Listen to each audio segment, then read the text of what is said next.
Muy buenas a todos, bienvenidos de nuevo pues a nuestro canal de YouTube. Después de un tiempo que hemos tenido, porque tenemos que habituarnos a toda esta situación especial que estamos llevando debido a la pandemia, esa reapertura del templo a las personas, pues después de haber confesado a mucha gente, de haber tenido pues que hacer varias celebraciones, pues por fin de nuevo nos volvemos a encontrar para grabar ya pues los últimos vídeos, porque simplemente quedan 2 vídeos de estas clases de teología, donde vamos a ver pues en un primer lugar en este día la pasión, muerte y resurrección del Señor, y luego veremos otro vídeo más adelante donde veremos pues en el libro de qué ocurrió con la primera comunidad cristiana, es decir, con la vida de los apóstoles después de la resurrección del Señor, de su ascensión a los cielos, pues qué ocurrió con ese grupo primero de cristianos en el día a día, qué ocurrió durante esos primer siglo de la era cristiana.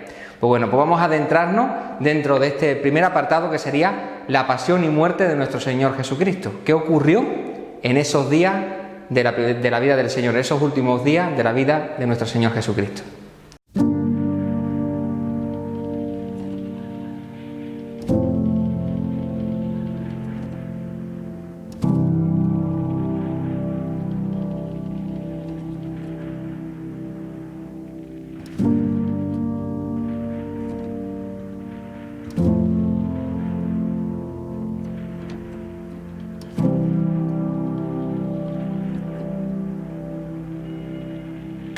Pues vamos a adentrarnos dentro de este misterio de la pasión y muerte de nuestro Señor. Un misterio que al fin y al cabo tenemos que considerarlo, pues como así lo dice el libro de la carta a los Hebreos, en el Nuevo Testamento, es el momento culminante de nuestra historia de la salvación, el momento cumbre infinitamente más importante de todo lo que hemos estado hablando hasta ahora. Es el momento en el que nuestro Señor Jesucristo pues dio la vida por nosotros. Bueno, y en eso, ¿qué tenemos que decir históricamente, que es lo que estamos mirando, sobre esta realidad? Pues bueno, tenemos que situarnos lo primero para llegar a ese sábado conocido, a ese 14 de Nisan, que es el momento en el que el Señor falleció, que ya vimos que fue pues un viernes por la tarde. Pues ¿qué ocurrió durante esa semana? Porque, para que vosotros lo sepáis, los judíos no solían ir simplemente el día de peregrinación, el día del 14 de Nisan, sino que los judíos siempre intentaban ir la semana antes aproximadamente en peregrinación.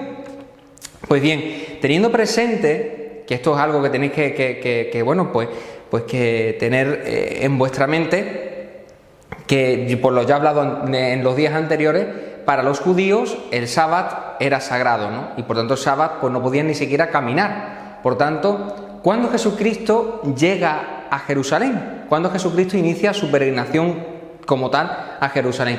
Pues la realiza en lo que nosotros conocemos como el Domingo de Ramos. Es decir, el día después del sábado, de ese sábado anterior al 14 de Nisan, Jesucristo va a iniciar ese camino a Jerusalén, justo días posteriores de lo que había acontecido pues en Betania. Es decir, Jesucristo se fue camino de Jerusalén y hizo la parada especial que realizó pues allí en Betania, donde estaba su amigo Lázaro, que había fallecido, ¿no? Allí realizó pues el milagro de la resurrección de Lázaro, y cuando aconteció aquel momento, después de un tiempo en aquel lugar, Betania distaba pues unos pocos estadios, dice el Evangelio, de Jerusalén. Pues él se dirigió ese Domingo de Ramos hacia Jerusalén, ¿no? Así que se puede decir que para nosotros la Semana Santa, que empieza como tal para nosotros, también para el Señor empezó así. Empezó un Domingo de Ramos con esa entrada de Jesús en Jerusalén. Así que vamos a dividir primeramente, pues históricamente, qué fue lo que aconteció cada día de la semana antes de vivir el momento pues especial en la noche del Jueves Santo.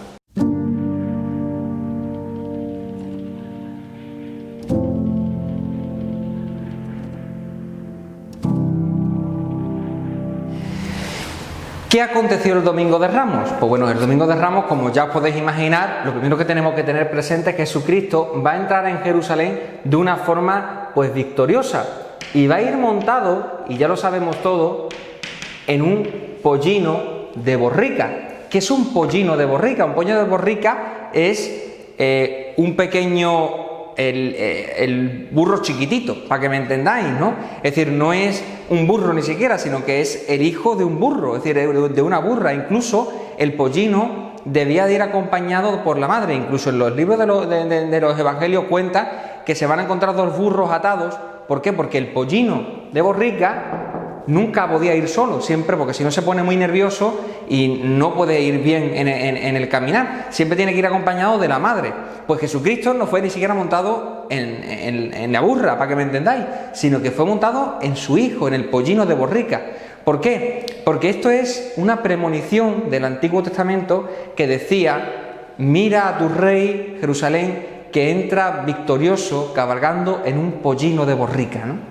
Y Jesucristo utiliza esa profecía y entra en Jerusalén en esos días previos, que, ojo, hay que tener presente una cosa muy importante. Cuando Jesucristo llega el Domingo de Ramos a Jerusalén, llega ya con una situación muy complicada, porque ya habían decidido el grupo de los fariseos, los saduceos y los herodianos, habían decidido que querían matar a Cristo, querían matar al Señor. Y por tanto, Jesucristo, cuando decide ir a Jerusalén, porque él está pues con sus apóstoles predicando en Galilea, había hecho ya, como vimos anteriormente, varias peregrinaciones a Jerusalén, y cada vez iba teniendo más problemas a la hora de ir. Pues bien, resulta que cuando va este Domingo de Ramos es cuando Jesucristo sabe que está yendo para morir, y los apóstoles van para allá muy asustados. Ellos saben que no quieren verlo vivo, que están en una situación muy complicada y tienen miedo, pero Jesucristo se avecina y entra en Jerusalén pues con total tranquilidad, deseando pues de vivir la pasión, ¿no? Y de esa forma Jesucristo entra montado en ese pollino de borrica, haciendo ver pues que está entrando el rey. Ese rey que muchas veces anteriormente Jesucristo había rechazado, en este momento lo van a aceptar. Él aceptará su reinado, es decir, él aceptará ser rey, que la gente lo proclamen como rey. Fijaros que cuando llega allí empiezan a vitorear con palmas, a ponerle pues en el suelo pues las túnicas, y aceptando Hosana al hijo de David. Ese grito era el grito, al fin y al cabo, de las personas que estaban diciendo que el que estaba entrando era el Mesías elegido. Y Jesucristo llega incluso a decir una frase porque empieza a decirle: ¿estás escuchando lo que están diciéndote? Dile que lo callen. Y entonces Jesucristo dice: es que si les digo a ellos que se callen, gritarán las piedras, dice el Señor, ¿no? Por tanto, Jesucristo es el único momento donde Él acepta ese secreto mesiánico que he dicho yo otras veces anteriormente, que es: Él no quiere que lo declaren el Mesías porque piensa que lo van a coronar como rey político, y Él no acepta esa realidad, y por tanto Él no quiere que lo diga.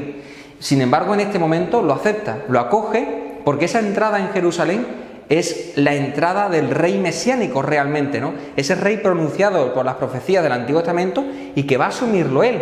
Él aceptará ese reinado y te está entrando en Jerusalén de esta realidad. Pues bien, ¿qué hace cuando llega a Jerusalén? Pues él, cuando entra en Jerusalén, se dirige primeramente al templo. Jesucristo va directamente al templo de Jerusalén. Aquí sí que hay una pequeña distinción entre lo que cuenta el evangelista San Juan y lo que dicen en los sinópticos. Dice que en este momento es cuando, dicen los sinópticos, cuando Jesucristo entra en el templo y expulsa a los mercaderes. Y entonces cuando se crea pues una gran trifulca, y por eso la gente empieza ya a decir que los quieren matar, ¿no? Sin embargo, el evangelista San Juan dice que ese tema de echar los mercaderes del templo fue en su primera peregrinación. Es decir, la primera vez que Jesucristo va a Jerusalén, va ya diciendo pues que Él es el Mesías y que la gente lo conoce y que va a predicar. Él expulsa a los mercaderes del templo, y esto es lo que va a ocasionar que ya la gente, mucha, no empieza a aceptarlo como un mesianismo, como un Mesías real, porque dirá: este hombre que ha venido aquí, que está echando y destruyendo pues todo lo que es algo habitual. Y por eso incluso los saduceos, que eran los que estaban encargados de esta situación del comercio, de la venta, porque ellos eran los que llevaban el sumo sacerdocio, pues le estaba echando por tierra todo lo que ellos estaban ganando con el comercio de la venta de animales, ¿no? Y entonces esto es lo que provocará ya esa realidad que posteriormente provocará la muerte del Señor 3 años después. Pero los sinópticos lo colocan aquí. Dice que va al templo, y en este templo es donde va a ocurrir pues el misterio de la muerte del Señor, donde va a empezar a predicar pues con todo el jaleo de echar los mercaderes. Dirá: destruid este templo y en 3 días lo levantaré. Y esto es lo que ya va a terminar pues, por designar: a este tenemos que matarlo, ¿no? A este tenemos que matarlo ya, sea como sea, ¿no? Y en este domingo de Ramos es cuando ya se va a aventurar toda esta situación.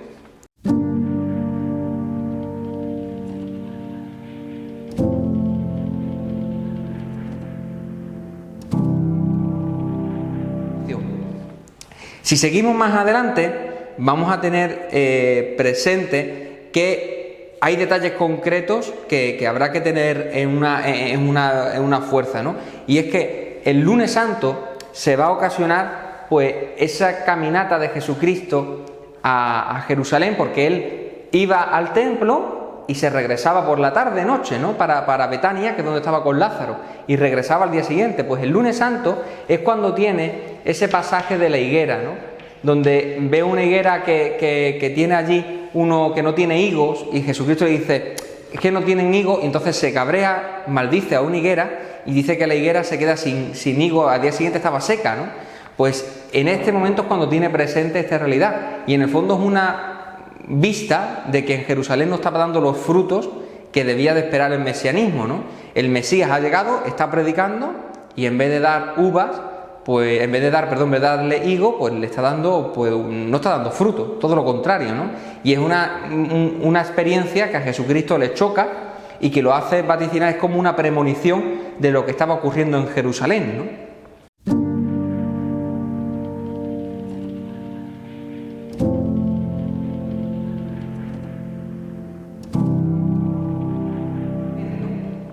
El martes es cuando se va a encontrar concretamente con el tema de la viuda. Es el evangelio conocido en la que una viuda echa las monedas en el templo y Jesucristo, que está allí sentado, lo ve y dice: pues esa moneda, esa viuda ha echado más que todos los demás, ¿no? Y provocará posteriormente una disputa con las autoridades, disputas con las autoridades, ¿no? del templo. Él, cuando empieza a decir pues que el sábado y que para arriba y que para abajo, pues empezará a crear otra disputa, que si ya estaba todo designado, esta disputa será como buscándole las cosas en las cosquillas al Señor para que declarara y dijera cosas blasfémicas y pudieran declararlo como reo. Pero como Jesucristo sabía muy bien escabullirse de toda esa situación, pues no pudieron prenderlo y siguió manteniéndose pues con vida, ¿no?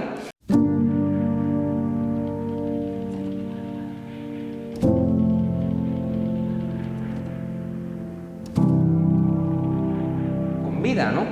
Esto va a ocasionar que el miércoles será cuando Judas va a ir a venderlo al sumo sacerdote. Es decir, al día siguiente de haber ocurrido esta realidad, esta disputa de nuevo, aparecerá Judas, irá al sumo sacerdote y le dirá que cuánto le da por venderle a Jesucristo, ¿no? Y terminará designándolo pues por 30 monedas de plata, ¿no?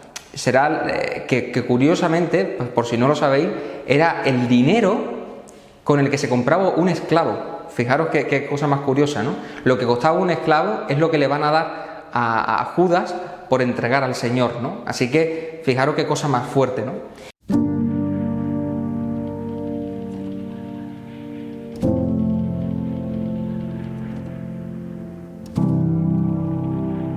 Fuerte, ¿no? Y ya el jueves le dirá concretamente curiosamente, mejor dicho, porque fijaros que Judas era el que se encargaba del dinero. Sin embargo, el Señor no le dice a Judas que vaya a preparar la cena de Pascua. Además, le dice que vaya a preparar la cena de Pascua, curiosamente, cuando supuestamente la cena de Pascua tendría que haber sido al día siguiente, viernes, ¿no? Pero él lo hace el jueves, sabiendo que él ya no iba a estar con ellos en esa noche.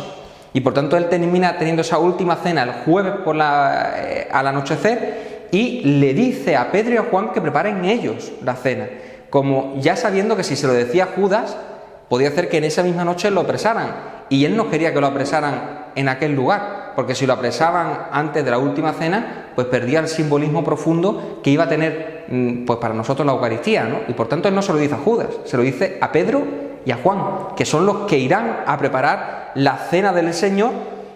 Y en esa noche lo que va a acontecer es lo siguiente, ¿no? Jesucristo va a empezar la cena pues lavándole pues los pies a los discípulos, ¿no? Él va a tener varios simbolismos, porque van a comer pues solamente pues con sus 12 apóstoles, entre ellos los que se encontrará Judas, y él le va a lavar a todos los pies, inclusive al que lo va a entregar y que sabía que lo iba a entregar, le va a lavar los pies y va a hacer ese momento de la última cena.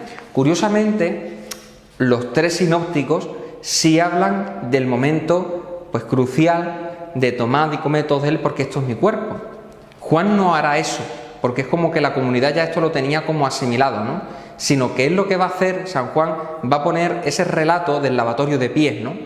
Y lo que sí habrá de distinto es que mientras que los apóstoles, los sinópticos, solamente van a decir pues cómo fue lo que ocurrió pues en ese momento de la última cena con el momento de la institución de la Eucaristía, San Juan va a ir libre, ¿no? Y él lo que va a hacer es poner en ese momento de la última cena todo el testamento de Cristo, ¿no? Es decir, es como si en ese momento Jesucristo, Juan lo que va a contar es lo que Jesucristo quería que los apóstoles siguieran realizando, ¿no?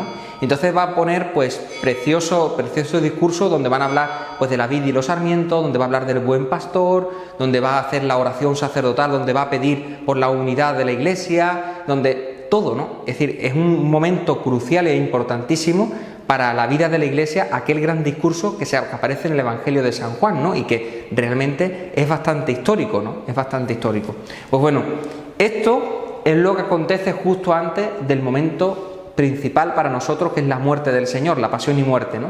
Es decir, todo va vaticinándose hasta este momento de la última cena, donde Judas va a desaparecer, ¿no? Ellos están allí y hay un momento determinado en el que Judas desaparece.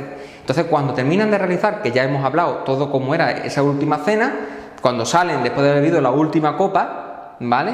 Salen todos, pues camino del huerto de los olivos, un lugar donde solían reunirse y que ya Judas sí sabía que allí es donde se iban a ir después. Y por tanto él se va para buscar a los soldados y llevárselo al huerto de los olivos, que es donde se reunía el Señor con sus apóstoles, para tenerlo apresado, ¿no? Así que lo paramos aquí y ahora vamos a adentrarnos dentro del momento de la pasión del Señor.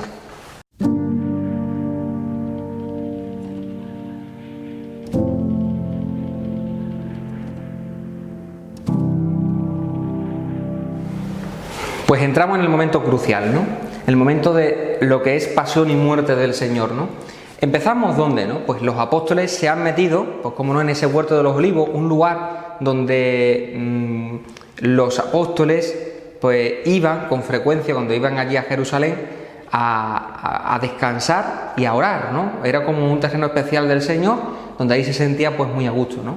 Pues se encaminan hacia ese huerto donde vamos a ver de una manera muy especial la doble naturaleza de Cristo, ¿no? Algo que sabemos por su encarnación, pero que en este momento se hará de una forma patente y clara, ¿no? Es decir, en el momento del huerto de los olivos, pues él se va pues con los 11, porque Judas no está, y va a dejar a los 8 en un lado y se va a ir con los 3 principales apóstoles, ¿no? Que son pues los predilectos, como se conocen, ¿no? Pedro, Juan y Santiago.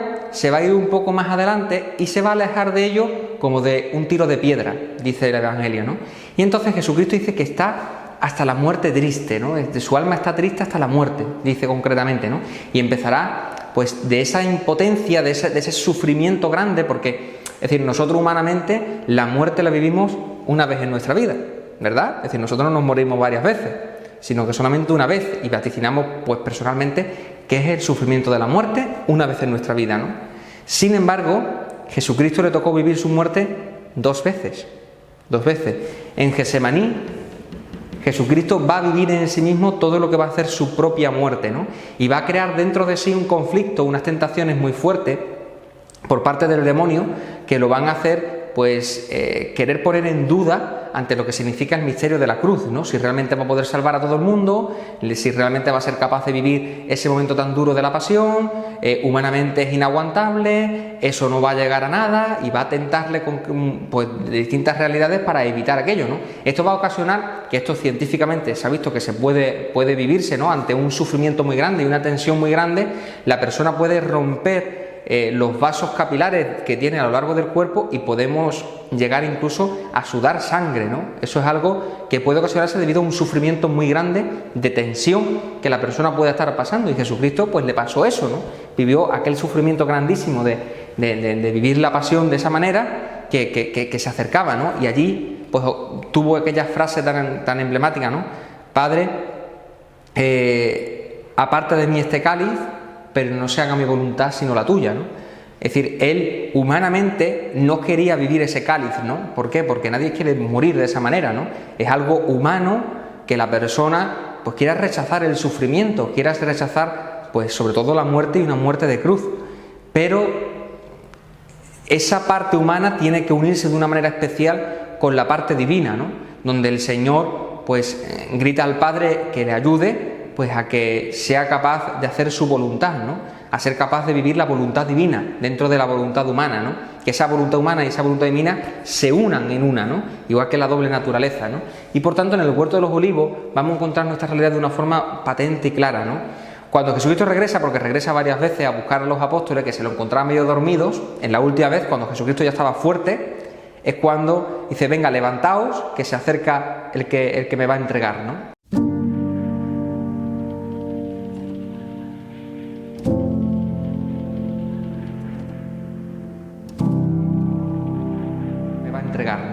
Entonces en ese momento se acerca Judas y le da un beso, ¿no? Que se acerca con una corte de soldados, y aquel momento tiene un momento de revuelo, porque bueno, pues los apóstoles, sobre todo Pedro, que sabéis que Pedro era muy Pedro, ¿no? Pues él no aceptaba aquello, cogió una espada y le cortó la oreja derecha a Malco, que era uno de los servidores del sumo sacerdote, ¿no? Y Jesucristo va a curarlo. Que esto en la imagen, en la película de la Pasión de Mel Gibson se ve con mucha mucha claridad. Coge la oreja y se la coloca, ¿no? Y Malco se queda como muy sorprendido, ¿no? ¿Por qué sabemos el nombre de Malco, aquel que le cortó la oreja derecha? Pues porque después tendría su acercamiento a las comunidades cristianas, ¿no? Es decir, Malco será un personaje histórico que entregó al Señor y después se convertirá, ¿no? Y las comunidades cristianas lo van a reconocer: aquel es Malco, ¿no? Aquel que el Señor en el Huerto de los Olivos le cortó a Pedro la oreja derecha en el momento del prendimiento, ¿no? Pues Jesucristo será prendido y los apóstoles se quitarán del medio. Tendrá ese momento de revolucionario y el Señor dirá: ¿no me estabais buscando a mí? Pues dejadlo a los demás. Y entonces lo apresan a él y los apóstoles se van corriendo, ¿no?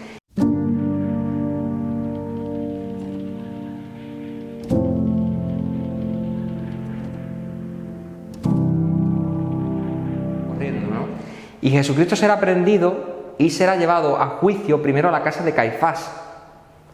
En aquel lugar, en una noche donde realmente no puede haber ningún juicio, Jesucristo tendrá un juicio falso con testigos falsos y gente que le habían dicho que fueran nada más que a los que el sumo sacerdote sabía que iban a entregar al Señor, ¿no? Y por tanto él los llamó en mitad de la noche para que fueran a ese juicio, ¿no? Un juicio a ocultas y falso, ¿no? Se lo llevaron y lo enjuiciaron allí, y lo que buscó fue que Jesucristo dijera: yo soy el Hijo de Dios. En el momento en el que el sumo sacerdote consigue que Jesucristo diga: yo soy el Hijo de Dios, ha blasfemado, ¿no? Ha blasfemado. Y el sumo sacerdote hará una cosa que no sé si vosotros lo sabéis, y es que se va a rasgar las vestiduras. Este hecho concretamente es curioso porque en el libro del Levítico dice que el sumo sacerdote, y los sacerdotes nunca se rasgarán las vestiduras, nunca. Esto es algo que era muy común en los judíos, de coger las vestiduras y rajarlas. Pues dice que los levitas no podían hacer eso, y el sumo sacerdote lo hace. Cuando Jesucristo le dice aquello, se rasga las vestiduras, ¿no? Y entonces Jesucristo será declarado reo de muerte, y aquí vendrá el problema. ¿Qué ocurre? Que los judíos tenían libertad de culto, pero cuando tenían que matar a alguien no podían hacerlo ellos. El único que podía dar autoridad para matar a alguien era Roma, y por tanto ellos no pueden matarlo. Así que Jesucristo lo van a colocar pues encerrado allí en casa de Caifás, que tenía pues incluso pues lugares para encarcelarlo, que además que es muy bonito porque si alguno ha ido a Jerusalén, pues lo va a saber lo que os estoy diciendo, ¿no? Se descubrió hace poco tiempo la casa de Caifás y está el lugar donde Jesucristo fue colocado, ¿no? Fue colocado porque ahí, curiosamente, pues unas cruces, porque había dos tinajas grandes que eran tinajas de agua, cuando se vaciaban la utilizaban para colocar a los presos, ¿no? Y ahí había varias, y una de ellas tiene colocada incluso como en la parte de los bordes, pues una cruz como símbolo pues especial de la cruz del Señor, y tiene distintas escrituras en la parte de donde estaba en aquel lugar, ¿no? Donde Jesucristo estuvo apresado, ¿no? Fijaros qué cosa más bonita, ¿no? O sea que si algún día vais a Jerusalén, no olvidéis de ir por casa de Caifás, porque es un momento súper precioso el que incluso tú puedas bajar a aquel lugar donde estuvo el Señor, ¿no? Pues bueno, cuando llega la mañana temprano, van en casa de Pilato. Pilato se da cuenta de que lo están entregando de una forma que no era muy clara, ¿no? Y él pues dice, bueno, pues para quitarme de en medio el problema, pues se lo envío a Herodes, que Herodes era el que se encargaba de Galilea, ¿vale? ¿Os acordáis que todavía estaba dividido el imperio en varias partes? El imperio, la parte esta de Jerusalén, una la llevaba Judea, la llevaba, en este caso Pilato, y la parte de Galilea la llevaba Herodes, ¿no? Y por tanto, pues mandan a Herodes, ya que estaba allí, pues mira a Jesucristo, ¿no? Herodes se burla de él, se cachondea de él y le dice, llevárselo a Pilato, ¿no? Y se lo vuelven a enviar a Pilato, ¿no? Pilato cuando ve de nuevo al Señor, él dice, pues tengo que intentar soltarlo. ¿Y qué hará? ¿Qué hará? Pues para intentar soltarlo, él le va a dar una flagelación de muerte. Lo que hacía esa flagelación se llamaba concretamente ad libitum. Ad libitum era hasta que los que estaban flagelando a la persona se cansaran. O sea, fijaros qué desastre, ¿no? En la sábana santa, en la sábana de Turín, se ha descubierto 120 latigazos que se pueden ver, porque hay otras partes concretamente que no han podido ser observadas porque no da lugar a todo, ¿no? Pero 120 hechas con flagelos realizados con dos cilindros, dos bolas, que iban golpeando a la persona y provocándole pues unos moratones enormes y un dolor pues sobrehumano, ¿no? Pues bueno, 120 latigazos se han visto, es decir, que serían muchos más los que le darían al Señor. Y claro, ¿qué ocasionó? Pues que incluso cuando termina de allí, seguramente los soldados, que no se sabe si fue Pilato o no fue Pilato, le colocaron una corona, como una especie, no la corona que nosotros conocemos, sino era como una especie de casco, ¿vale?, de espinas, que se lo colocaron en la cabeza de una forma muy brutal, sobre todo en la parte delantera, y le colocaron un manto color púrpura, símbolo de los reyes, y lo sacaron afuera para que las autoridades, para que la gente lo viera, y Pilato con el fin que quería, pues que al verlo de esa manera, el pueblo dijera, pues estamos satisfechos, ¿no? No hagáis más con Jesucristo. Sin embargo, no va a hacer así. Como verá que quieren crucificarlo, viendo que era ya la Pascua judía, dijeron, bueno, pues vamos a intentar, pues a ver si lo podemos escapar de otra manera posible. Llamaron a Barrabás y dijeron, ¿a quién queréis que os suelte? Y como no decidieron cuánto, que Barrabás, pues dijo Pilato, se lavó las manos y dijo, bueno, pues hacer con Jesús lo que queráis, ¿no? Como que para evitar pues la tensión, porque ya Pilato había sido llamado por el César varias veces la atención, porque no era capaz de controlar a los judíos, pues tenía miedo de una nueva revuelta y que el César pues lo matara, así de claro, ¿no? Porque no habría hecho un buen gobierno, ¿no? Y lo manda para que lo maten y se quita de medio el problema, ¿no? Así que este fue el juicio que Jesucristo recibió, para que ustedes veáis la situación, ¿no?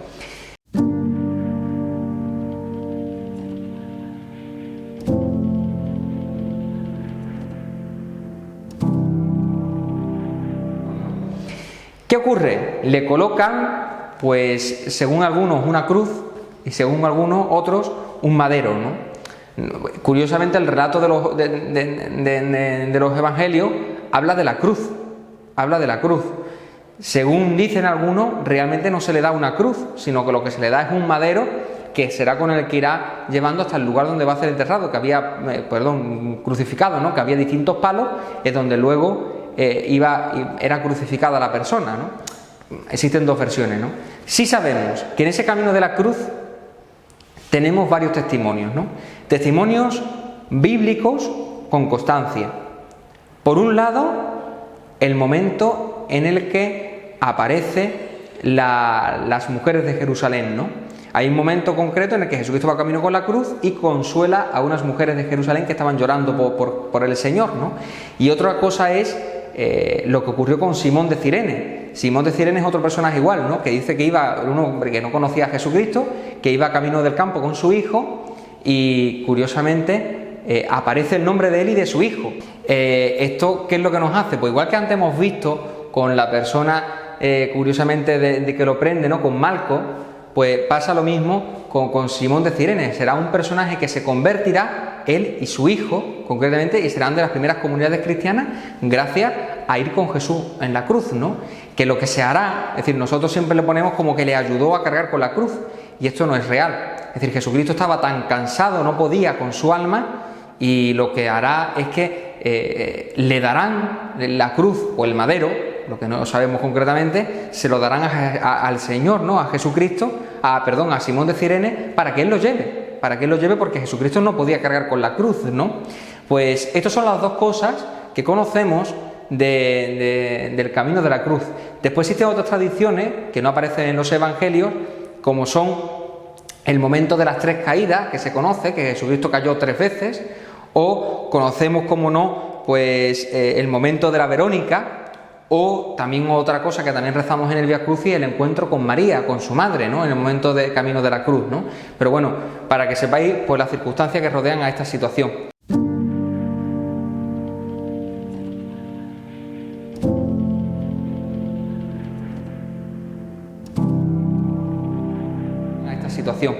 Y luego tenemos, como no, pues el momento de la cruz, cuando llegaba, que por cierto, para que lo sepáis, había 590 pasos, ¿vale? Porque estaba contado por los judíos, desde el lugar de donde Jesucristo lo crucificaron desde donde salió, desde donde fue enjuiciado y salió con Pilato con la cruz a cuestas, ¿no?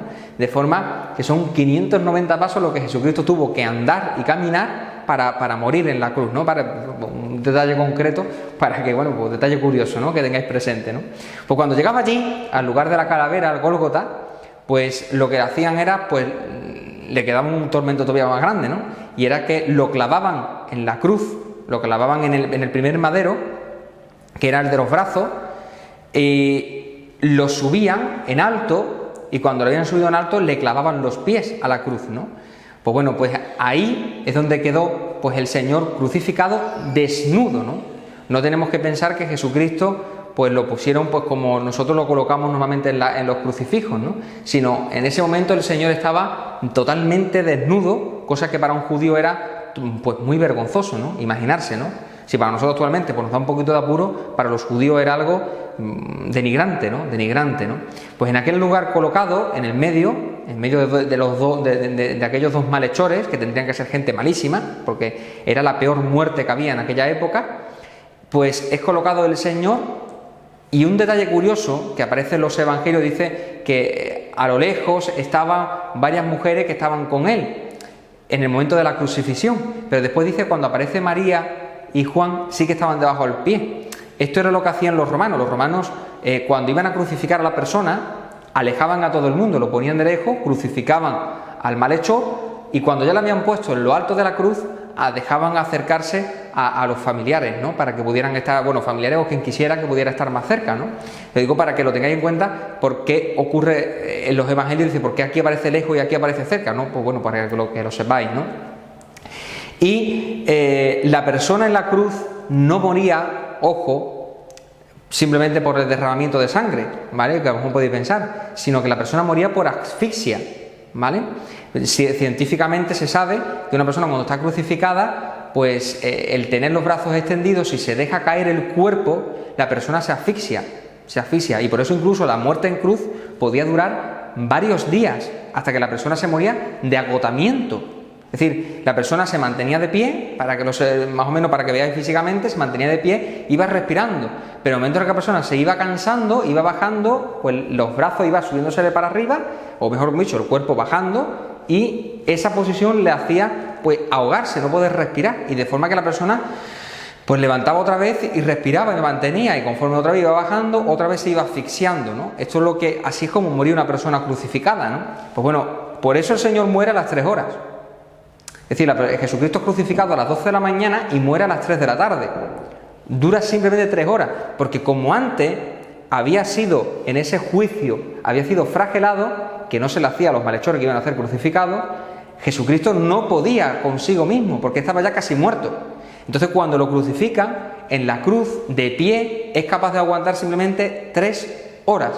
3 horas agónicas de sufrimiento, intentando mantenerse en pie para poder respirar, y continuamente pues se bajaba y se levantaba intentando pues mantenerse con vida. O sea, imaginarse el sufrimiento que tuvo que tener en aquellas 3 horas agónicas, ¿no?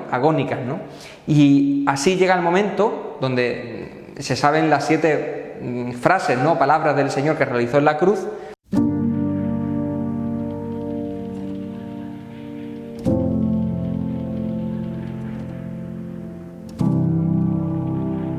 En la cruz hay un momento especial que lo he puesto porque yo creo que es algo que a vosotros va a ayudar concretamente en el tema de la virginidad de la Virgen, de María, ¿no?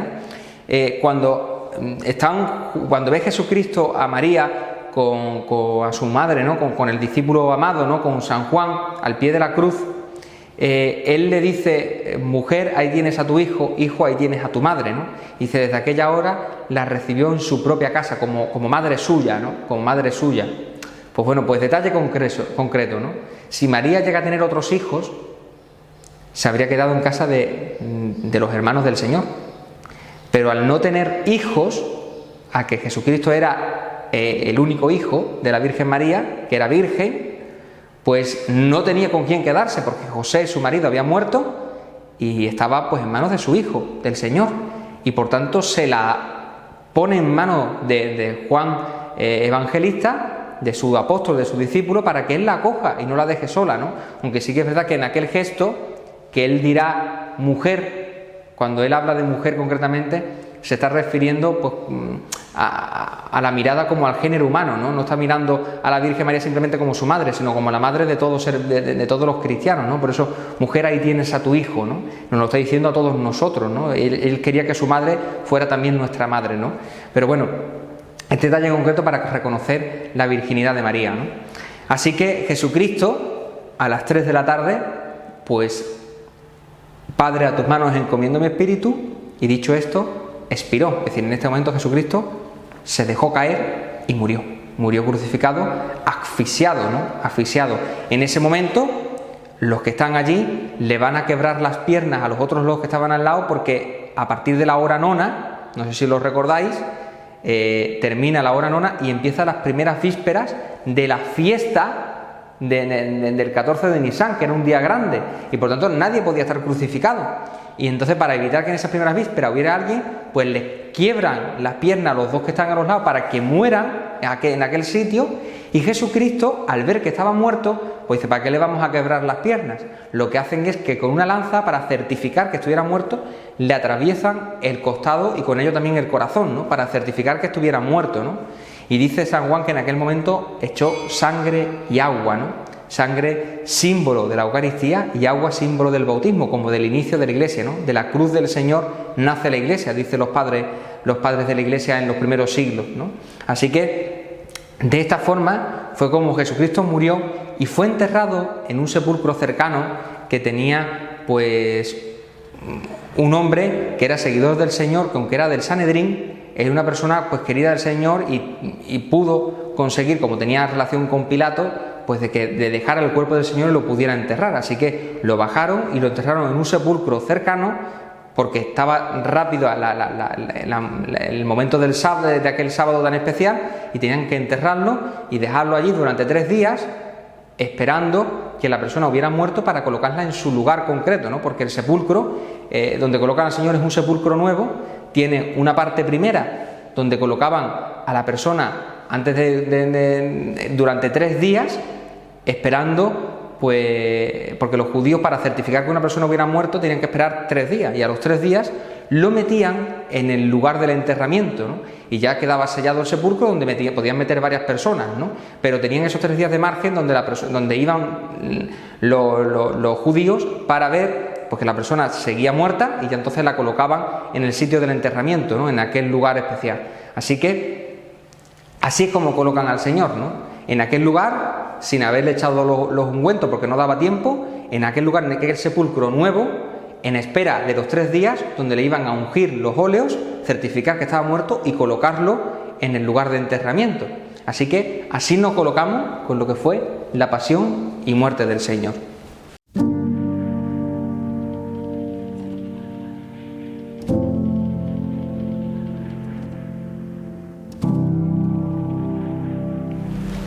Pues después de haber visto esta situación de la muerte del Señor, vamos a centrarnos de una forma pues más breve, porque sí que es verdad que de los evangelios conocemos menos de este relato. Vamos a ver lo que fue la resurrección del Señor. ¿Qué podemos decir? Pues bueno, pues lo siguiente, es decir, de forma histórica ocurrió de la siguiente manera, ¿no? Las primeras que tenemos que tener presente, cómo no, son las mujeres, ¿no? Las mujeres que por la mañana temprano pues se acercan al sepulcro el domingo por la mañana, el primer día de la semana, se acercan para ungir el cuerpo del Señor con los aromas para que después los apóstoles pudieran colocarlo en el sepulcro. Pues en su lugar de entierro, para que me entendáis mejor, ¿no? Porque en el sepulcro estaba, pero si no, yo me refiero en el lugar del enterramiento, ¿no?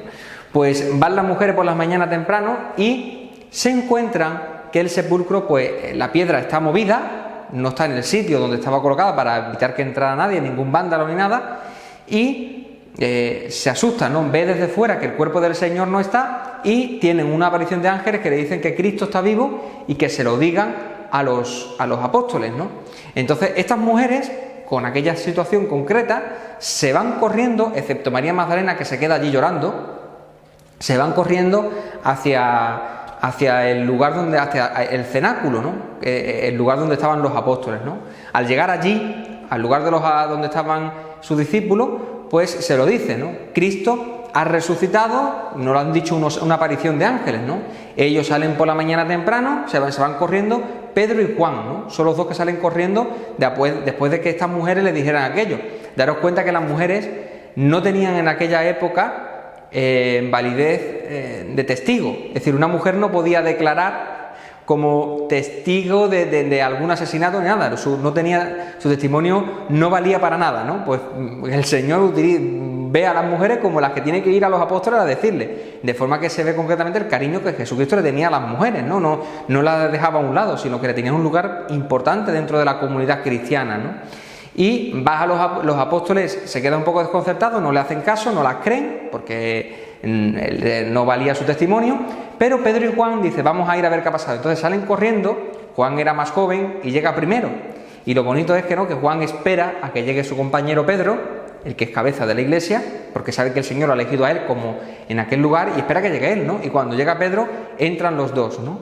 Y el detalle que se encuentran es que si hubieran robado el cuerpo del Señor, pues se le habrían llevado tal cual, ¿no? Corriendo, ¿no? Pero dice que los lienzos sí estaban por el suelo, pero el sudario estaba envuelto de una forma como, no sé cómo decirlo, como una persona de forma cariñosa que coge aquellas cosas y las dobla, ¿no? Además, que cuando se habla del santo sudario, que si no es verdad, curiosamente en el libro, en los evangelios, hablan de él, y que al estar envuelto de una forma pues especial, seguramente Juan y Pedro lo cogerían y se lo llevarían, ¿no? Diciendo, es decir, porque estaba doblado de una forma concreta en la que lo había doblado una persona que estaba bien, la ha doblado y la ha colocado allí en lo alto, ¿no? Es decir, que nadie que robe el cuerpo del Señor ni nadie que haga algo parecido, pues lo hace así, ¿no? Así que se encuentran aquello. Juan sí cree, se da cuenta empieza a recordar todo lo que el Señor le ha dicho. Para eso era el discípulo amado, el que sí escuchaba al Señor profundamente en su corazón, pero Pedro, que es más bruto, para que me entendáis, pues sigue sin creérselo, ¿no? Se van corriendo y a la primera que se le aparece es a María Magdalena, ¿no?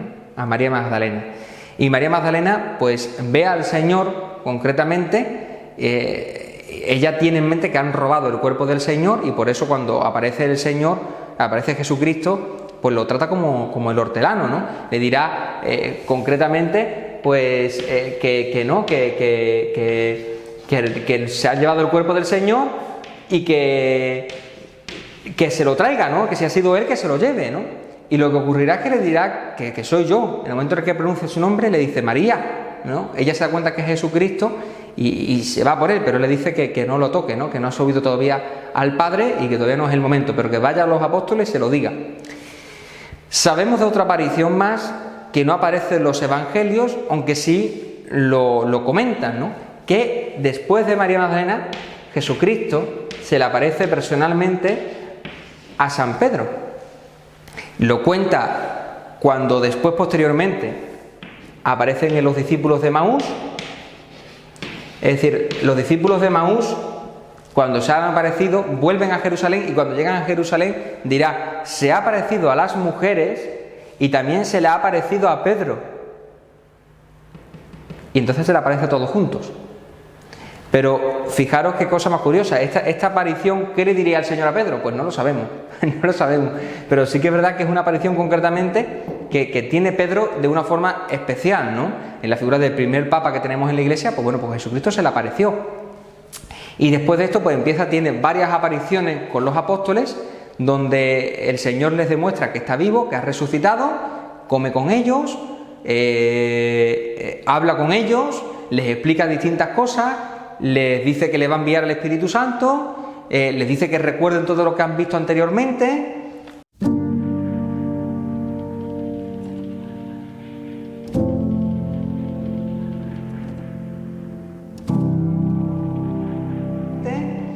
Y de ahí, pues el Señor a los 40 días asciende al cielo, ¿no? Tiene aquel momento donde el Señor pues dice: todo está hecho, ya todo está preparado, y ya os conviene que yo me vaya para que yo pueda enviaros el Espíritu Santo, ¿no? Pueda enviaros el Paráclito. Y entonces el Señor, a los 40 días justo, en el jueves de la Ascensión, que ya hoy se celebra el domingo, pues estos días pasados lo hemos visto, Jesucristo asciende al cielo y ocurrirá este momento en el que los apóstoles pues se quedarán como que me falta algo, ¿no? Me falta algo. Y así es como se queda. Así es como se queda pues el momento de la ascensión. La ascensión del Señor a los cielos es un momento importante para su vida, de la vida del Señor, no como algo sin importancia, porque la ascensión lo que va a mostrar es que Jesucristo ha sido devuelto de nuevo al Padre, y cuando llega al Padre pues vuelve a tener la gloria de la cual había sido, entre comillas, arrebatado, ¿no? Jesucristo, cuando es encarnado, toda esa majestuosidad que tiene el Señor pues está oculta, mejor dicho, en la apariencia carnal, ¿no? Y cuando asciende a la derecha del Padre, pues asume en sí mismo de nuevo todo ese poder y gloria, esa majestad, que por eso se habla de que es sentado a la derecha del Padre, ¿no? De forma que adquiere de nuevo pues esa realidad divina de forma plena que tenía oculta humanamente en el momento que estuvo encarnado y estuvo entre nosotros, ¿no? Por eso esa encarnación, ese momento de la ascensión, es el momento en el que se culmina, ¿no? Por decirlo, la tarea del Señor. ¿Por qué? Porque además la humanidad ha subido al cielo, ¿no? Él bajó del cielo para que la humanidad pudiera subir al cielo, ¿no? Y por eso en el momento de la ascensión es cuando culmina y termina pues todo lo que es realmente el motivo de la encarnación del Señor, ¿no? Así que por eso incluso en las plegarias eucarísticas, no sé si os habéis dado cuenta cuando estáis escuchando la plegaria, que el sacerdote habla de la muerte y resurrección del Señor, y habla de su ascensión a la derecha del Padre, o habla de la ascensión concretamente, siempre lo nombra, lo menciona, porque es un momento importante dentro de todo lo que fue la pasión, muerte y resurrección del Señor. Sin la ascensión, pues no habría culminado todo ese proceso de la muerte y resurrección.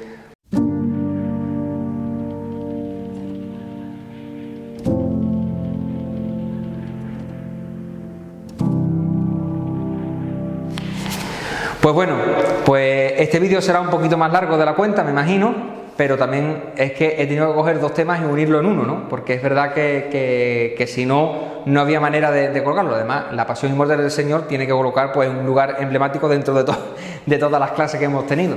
Así que, sin más, pues os doy mi bendición. El Señor esté con vosotros. Y con tu espíritu. Y la bendición de Dios Todopoderoso, Padre, Hijo y Espíritu Santo descienda sobre vosotros. Amén. Pues nos vemos en el siguiente y último vídeo, donde hablaremos de Pentecostés y de la realidad de los apóstoles y primeros discípulos del Señor, la primera comunidad cristiana. Nos vemos en el siguiente vídeo.